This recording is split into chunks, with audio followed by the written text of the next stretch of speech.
Hello. Everyone is on vacation this summer, I believe. And whoever is not is working, and whoever is should be slightly working. Welcome to another Block Chat. Today, it's a spotlight with Yuri. Yuri is a member of our team.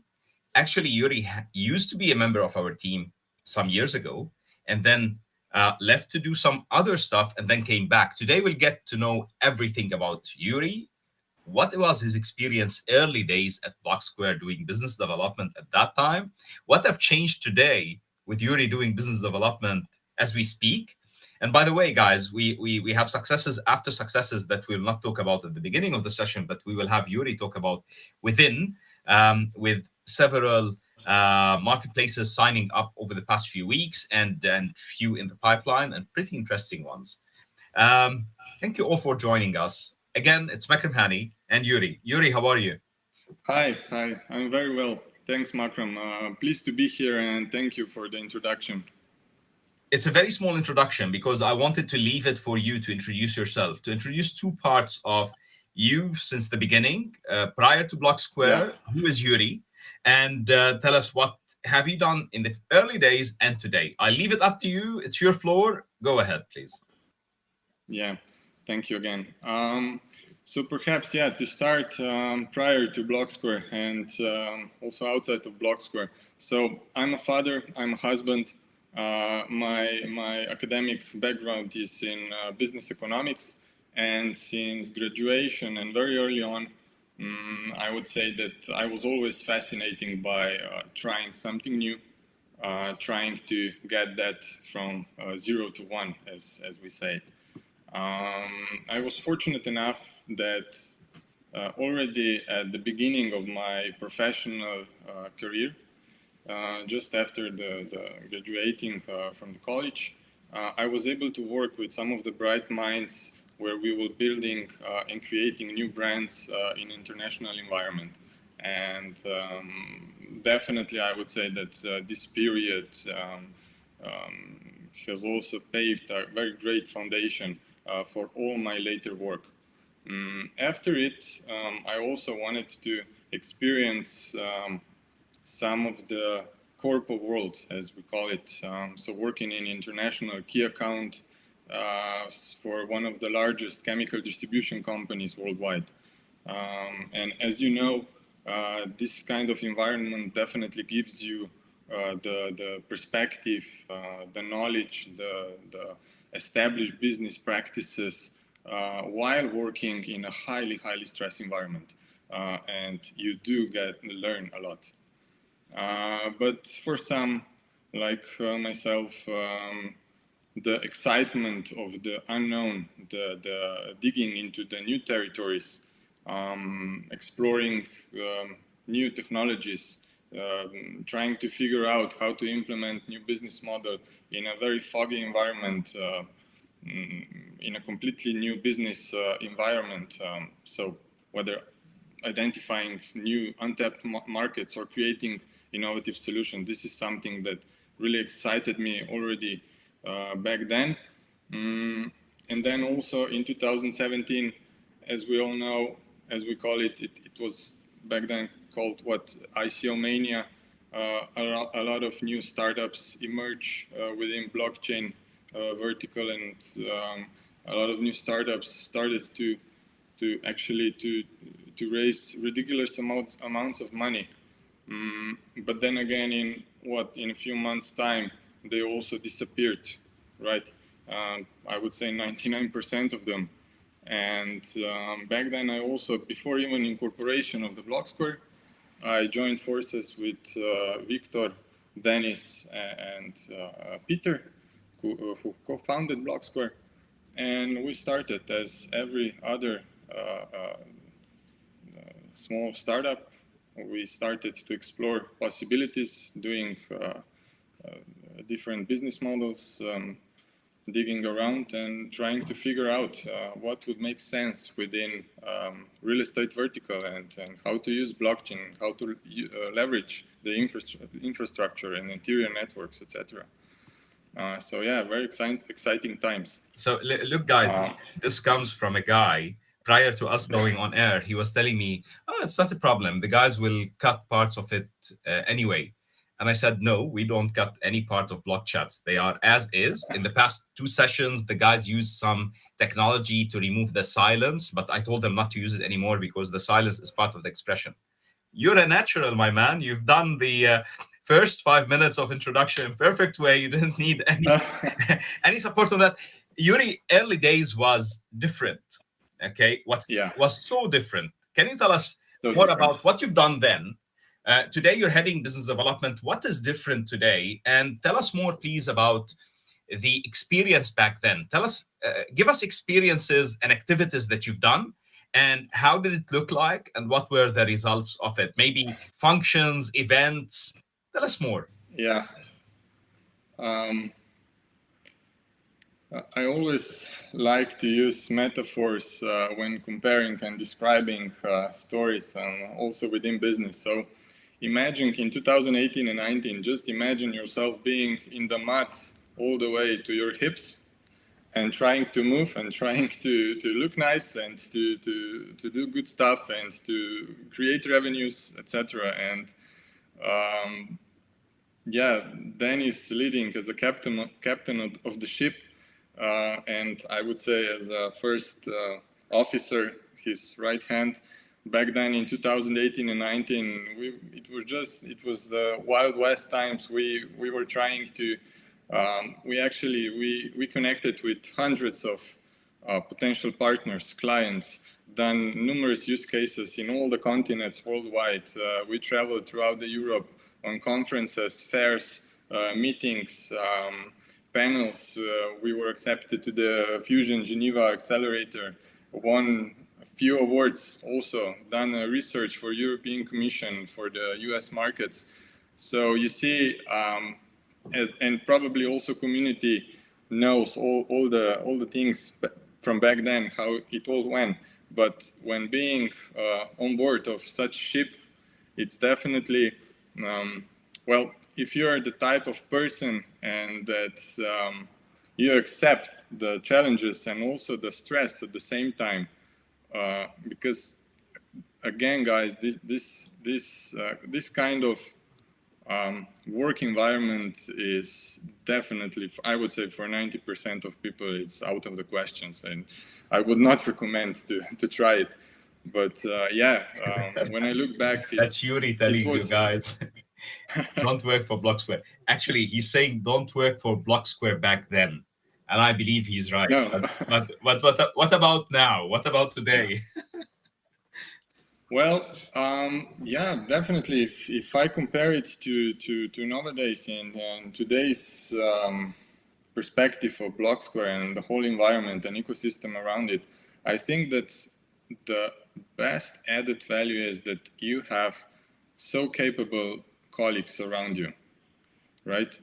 Whether you need something related to real estate, I can always come to you, Makram. If there is something related to marketing, legal, engineering, so all the teams are always in place and always looking and always helping you out, whether you are talking with potential partners, clients, or anyone else. And I would say, since business development is my passion, I think that the most important part of it is to put all those experience as a synergies together. So experience from sales, key account, marketing, branding, everything else, and only then I think that a true business development can thrive and drive the company forward. Because at the same time, even if we decide, let's say 3 months 3 months ago, that we decided that something is the path that we should follow, perhaps because we are in a very volatile markets, we are in the new emerging technologies, which are all the time adapting to new business models. And I think that we always have to look what would be the best next step for us. And it also comes when we are releasing any new products, new services, whether this is through marketing, a new product feature, or a new way of perhaps a revenue stream that would be added to Blocksquare, we always have to be careful whether this is truly the way that we should follow, or it's better to do a step back and go a bit into other direction. So Yuri, at that time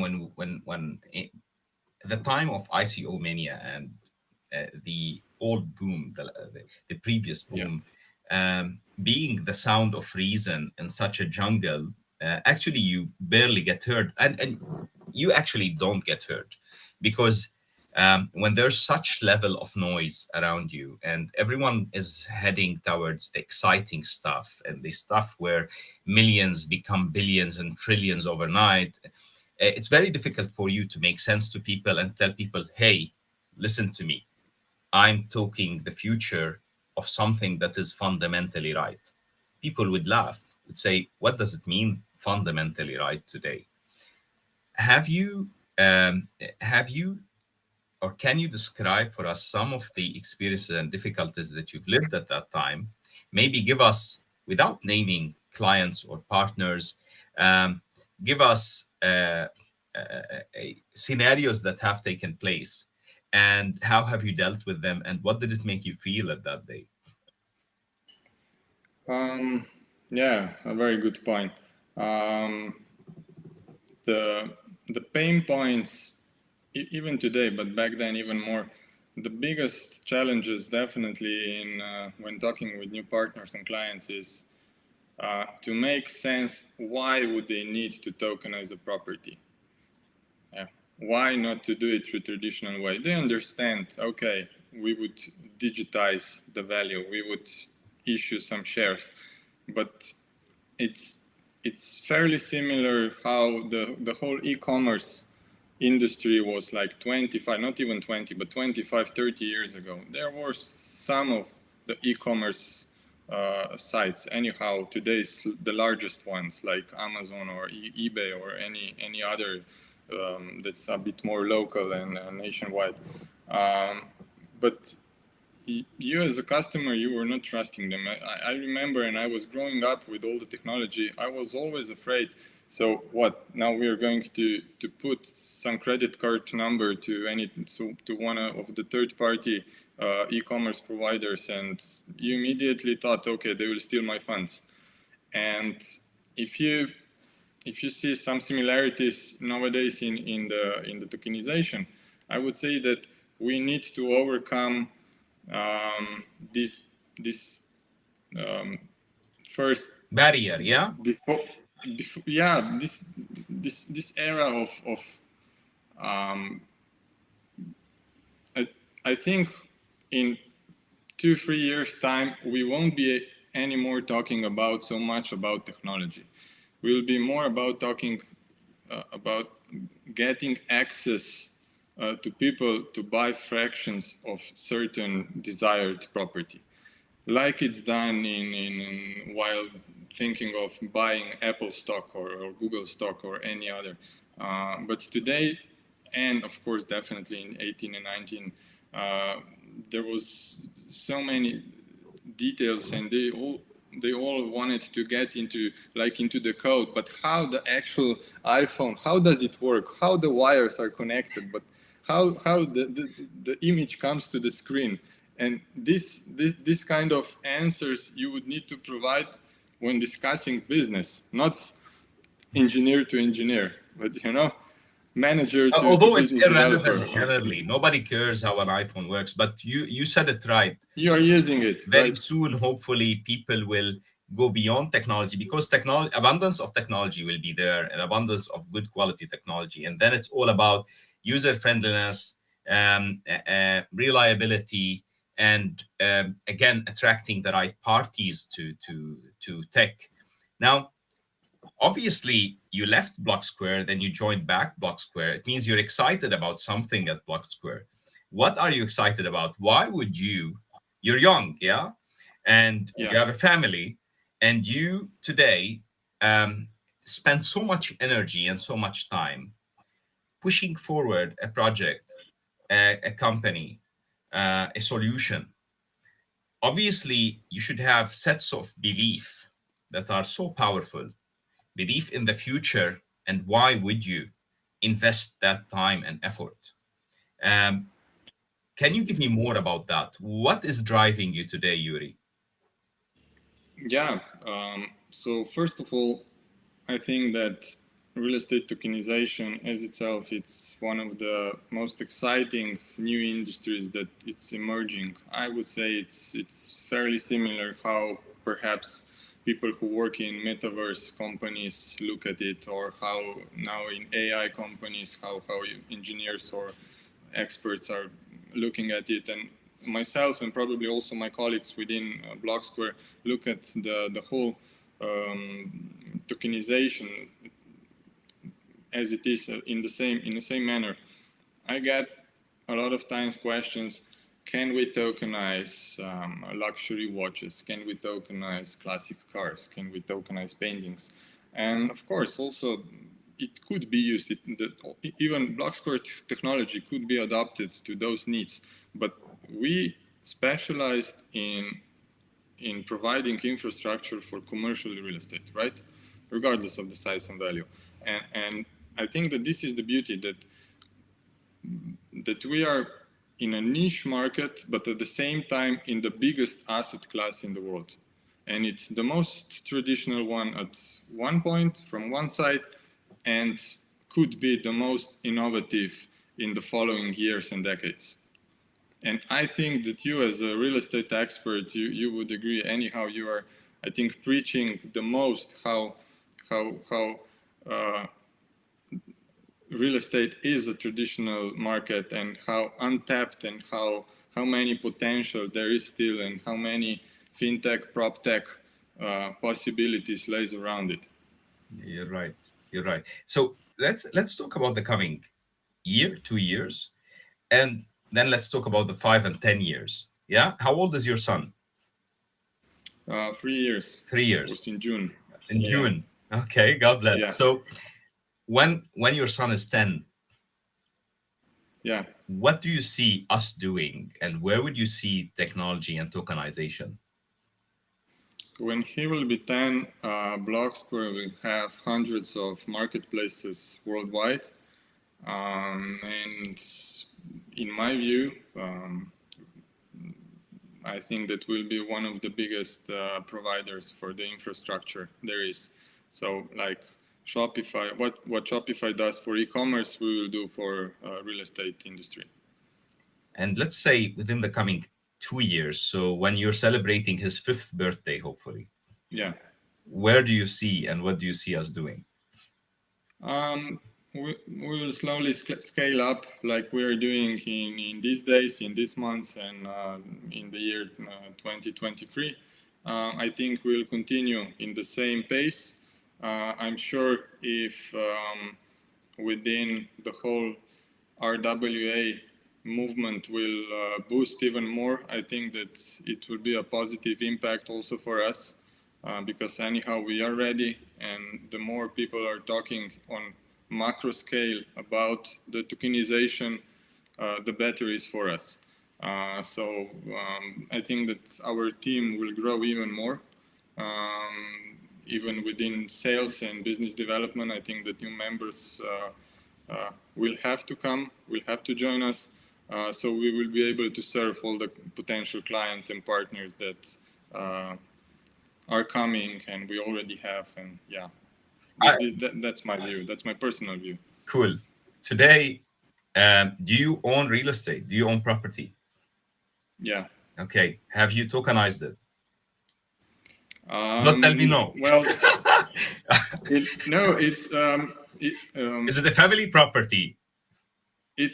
it's a commercial property, but the problem is that our risk management is so good So they refused that it. they refused it because it's not in my name, but it's on my family member's name, and I Okay. have to arrange some other contract in behind, so it will be able to be tokenized, Hats for off instance, on to Ocean Point. Daniel with the hard So work he put yeah, together. yeah, Yeah.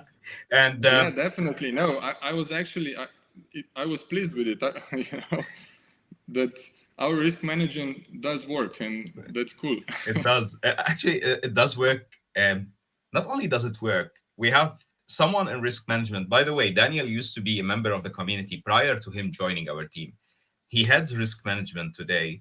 The way he um, defines things, and there's few things that we didn't tell you about now yet coming up, we will tell you about soon. We will not disclose much today that Daniel and the team are working on, which will excite you because they are tools beyond tokenization. Again, tokenization is a tool, as technology to um, it's allowing us to digitize real estate in a very effective and efficient manner and allowing us to fractionalize. So you fractionalize and you digitize, but on top of that, there are other tools that you would require while tokenizing, which you may have required in the past, but the need for them was not as big. When you tokenize, the need grows for those. And that is being worked on and will come out to public very soon. And I'm sure that it will be beneficial for everyone. Yuri, so you've lived that period, you've lived this period, you're hoping for the future, you see us going, and you're working hard actually to get us through a scaling plan so that we can get to a point where it's an economy of huge mass and so much real estate is being tokenized and sold within that ecosystem. If you Right. today want to define the biggest two challenges that people you talk to see and solutions that we have created for them, things that people get surprised that we have solutions for. In other words, it's similar to myths. People talk to us all the time and sometimes are intimidated to approach even tokenization Yeah. because of some of those myths. And when they Yeah. get in touch with us, they see, oh, those guys have solved it. And they get surprised, similar to the gentleman we've met a few days ago, without mentioning the name, without mentioning the company that he works for, but he works for one of the biggest banks in the UK, one of the top 10 banks in the UK. And he's the CEO of that bank. And it's amazing to see that there is solutions. So tell us two of those myths and solutions for those two. Yeah. I think that we managed to polish and to develop our business model legal wise to that point that it's applicable to any jurisdiction, regardless of the continent, even. Uh, so it can be in continental law, in common law, in the states, which has the hardest issue security laws in place, for instance, but at the same time also the most clear ones. And I think that most of the people are afraid when it comes to the legal perspective. And I would say it's also because when they are reading about the tokenization itself, of course, in the whole ecosystem, it's not only Blocksquare here, but also other players who tried different approaches and perhaps were not so successful. And those kind of potential partners, clients, of course, read about it. It's a novelty industry. Also, when you go to an established, for instance, legal firm, they, in a way, would not be able to support you, for instance, as much as we could, right, and with our legal partners. And secondly, I would say that the myth is also, like you mentioned, the tokenization. It's only a technical component, and it's only a process of presenting a digital value of the underlying property. And most of them is mainly afraid of how the actual tokenization, how does it happen, what does this mean in terms of presenting an address in the Etherscan, and what does this mean for the underlying property? Are they going to lose some of the rights, etc.? So, but anyhow, we do have in place all the mechanisms, all the presentations, how to overcome and how to actually to explain those pain points of or walls or whatever you would like You're to call perfectly them. right. We always say it's not only about the technology, it's about the methodology, because tech is quite available today. It's the method, and here the methods of the first myth that comes up and the second, and dealing with it is there impossible. By the way, we don't want to spoil it, but there is news that will come out and is gonna come out in other block chats as well, and we'll talk extensively about it, because we were able recently to notarize, and we hinted about it already, and we talked about it briefly already, notarize a tokenization event, and it's on the land registry. So, guys,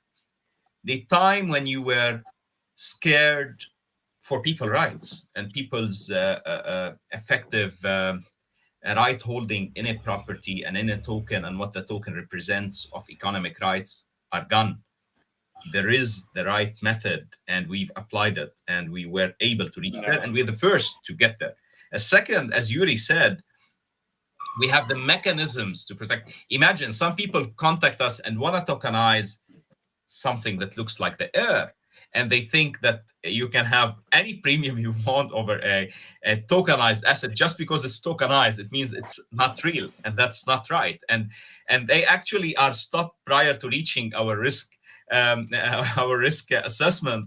But generally, all of those are mechanisms in place, so the system is quite solid, and we can say today that um, we have crossed those borders and those barriers in a very good way. Yuri, we promised people that we will not spend more than 30 minutes. I'm sure that we can spend 30 hours on a subject like what we're talking about, but we have few minutes left. I want you, please, I want sure. to give you this time to tell us first more about what you're passionate about, other than working at Blocksquare. What's your hobbies? Tell us more about, please, your family. Where do you live? You live. He's in the office actually. He lives in beautiful Ljubljana, the city with a Yeah. secret. Okay, and tell us more, please, about your future, how you see it on a personal level. Yeah, on a personal level. So I do live all my life in Ljubljana. I love it. I did travel quite a lot, especially before kids, around the world. I was numerous times in Asia. I love Thailand, Hong Kong, also the mainland China. It's also in a way fascinating to see also other cultures. You always learn a lot. Anyhow, personally, when you the ones that you have, if you have kids, then you know that majority of your free time anyhow is with your kids. I have a 3 and a 6-year-old 6-year-old daughter and 3-year-old son, and majority of our free time is definitely with my family, with my wife and kids. And we like to travel, we like to be with our friends, and yeah, this I would say that these are the my free spare times When you ask outside of the someone who's office. married and loves his kids, what are your hobbies? He tells you it's my kids' hobbies. So it's my kids' hobbies. Yeah, it's what they enjoy. You enjoy as well.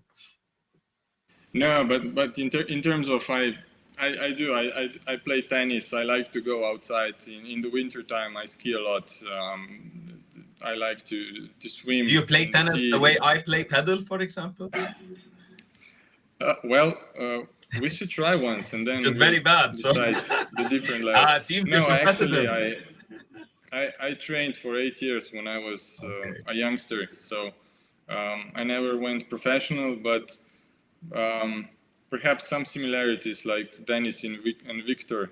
They trained skiing, and yeah, I played tennis. cool. But then again, as anything in what you do in life, you have to be really good at it, that it makes sense. Otherwise, it's just a hobby. Um, yeah. So Okay, so here my last question, and then we'll tell everyone goodbye, and we'll see you next week.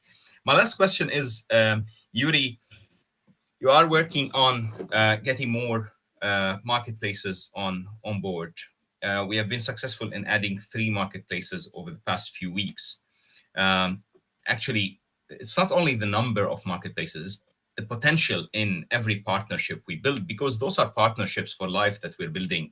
Yeah. And it takes so much effort from the partner and from us to do that. When we look at the coming year, how many of those marketplaces that we are adding, that we've added, and that we will be adding in the future will be, in your opinion, active, offering properties to the public? And it's only Um, an opinion, yeah? It's not a target we're putting for ourselves. yeah, no. I'm well, when discussing with those kind of already signed partners or potential ones, actually, they are all looking forward, and their desire is to open a marketplace to the public, to have an active and lively secondary market. These are their desires, anyhow. But I would say that while identifying all of the prospects that we are working with, I think that like a sweet spot definitely is everyone that already has some sort of community in the back. They have a huge advantage over the ones that are like in a pre-startup phase, perhaps having some funds, having a team in place. But the ones that have all the elements plus community, they have a huge advantage.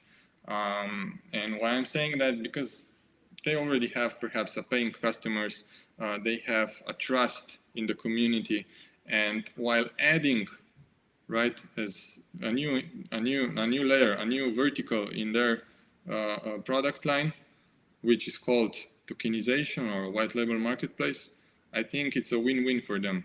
And it's fairly easy, especially if they feel it with on the supply side, with some initial supply already. I think that this is the perfect combination, and those kind of companies would definitely be successful in my view. Because tokenization as it is, with us or without, it's happening, right? It's coming, regardless of It's who comes along. So, yeah.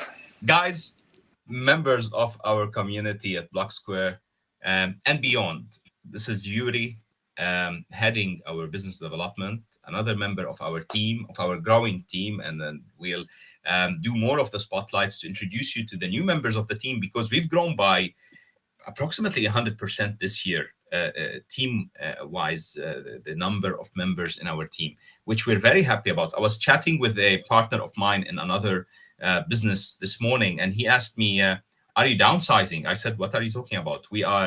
Um, we're talking about several of our companies, but we mentioned Blocksquare and said, what are we talking about, man? We've grown by around 100%. We're growing every few weeks. We grow a member of the team, and yes, we're taking our time so that we select the right members of the teams, because those are the core of what the future will look like. And there's much interesting stuff that are happening which will extend our team way beyond. We've announced a few days ago the regional hubs, and which Julia is working on, but all members of the team are engaging with, and everyone will be able, hopefully, to create an impact. Yuri, thank you so much for your time and for all your efforts. As we said a few days ago, Dennis mentioned, it shows that there's someone now who's pushing business development forward. We're happy to have you on a block chat and to have you as part of our family and team. Any last words to our community? Yeah, well, actually, also from their side, I also see all the engagement, and I really love all the interaction that they're having actually with team members of Blocksquare excluded, just between themselves, how the lively interactions are gathering, and also all the tweets and all the other social media. And I think that this is also one of the very important component, and it's also visible when discussing with potential clients. They always say that, wow, you have a lively community in the back. And when I think of it, it's not so much about us only. It's coming from them actually. You know, we are of course trying and doing the good work, but the community itself, I think that is doing an excellent work while presenting Blocksquare to any third parties out there, because as we know, Twitter is also Wild West when it comes to crypto. This is the part of the components and characteristics of a DAO growing and heart beating over here. Thank you so much, Yuri. Thank you for everyone who've given us your time this week on another Block Chat. Today it was with Yuri, heading our business development. Till next time, thank you so much.